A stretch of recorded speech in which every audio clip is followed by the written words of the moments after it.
안녕하세요, 에드몬입니다. 안내 책자 가이드북 제작 시리즈 제3편입니다. 지난 1편에서는 안내 책자와 가이드북의 개념 차이를 정리했고 2편에서는 실제 제작 시 반드시 고려해야 할 구성 전략과 편집 기준을 살펴보았습니다. 이번 3편에서는 기관과 기업 현장에서 안내 책자와 가이드북이 어떻게 실제로 활용되고 있는지 제작 사례 중심으로 정리해보겠습니다. 실무 현장에서 보면 안내 책자와 가이드북은 단순 배포용 인쇄물이 아니라 현장에서 실제로 사용되는 도구로 기능하는 경우가 많습니다. 먼저 공공기관 사례입니다. 지자체나 공공기관에서는 사업 참여 안내 책자나 이용 가이드북을 연중 반복적으로 제작하는 경우가 많습니다. 특히 약 지원 사업 안내, 시설 이용 안내, 프로그램 참여 가이드와 같은 유형에서는 사용자가 빠르게 이해하고 바로 행동할 수 있도록 정보 흐름 설계가 매우 중요합니다. 실제로 잘 제작된 안내 책자를 보면 대상 확인 신청 방법, 절차, 안내 문의 경로, 이 흐름이 한눈에 들어오도록 구성되어 있습니다. 이 구조가 명확할수록 민원 문의가 줄고 현장 응대 효율이 높아지는 효과가 나타납니다. 다음은 지역 사례입니다. 기업에서는 가이드북이 내부 매뉴얼 또는 외부 파트너용 기준서로 활용되는 경우가 많습니다. 예를 들어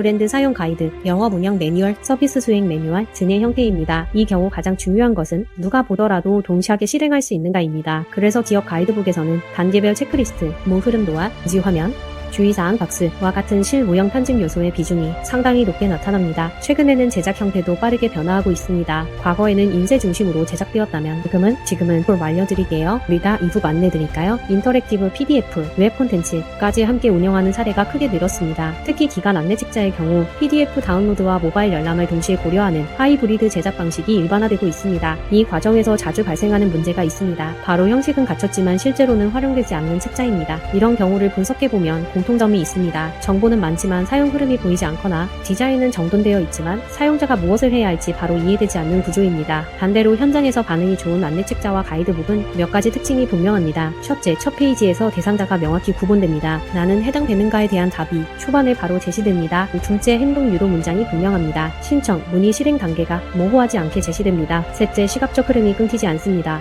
페이지를 넘길수록 자연스럽게 다음 행동으로 이어지는 구조를 가집니다. 넷째, 현장 사용 환경이 반영되어 있습니다. 이 책상 위에서 보는지, 현장에서 펼쳐보는지, 모바일로 확인하는지에 따라 환영과 편집 방식이 달라집니다. 결국 안내 책자와 가이드북의 완성도는 디자인 스타일보다 사용 시나리오를 얼마나 정확히 반영했는가에서 결정됩니다. 정리해보겠습니다. 안내 책자와 가이드북은 단순 배포물이 아니라 현장에서 실제로 활용되는 실무 도구이며 공공기관에서는 이용 흐름 최적화가 중요하고 기업에서는 실행 표준화 기능이 중요하며 최근에는 인쇄와 디지털을 함께 고려한 통합 제작 방식이 빠르게 확산되고 있습니다. 안내 책자나 가이드북 제작을 검토하고 계시다면 형식보다 먼저 사용자의 실제 사용 장면을 기준으로 기획을 시작해보시기 바랍니다. 이상 에드몬이었습니다.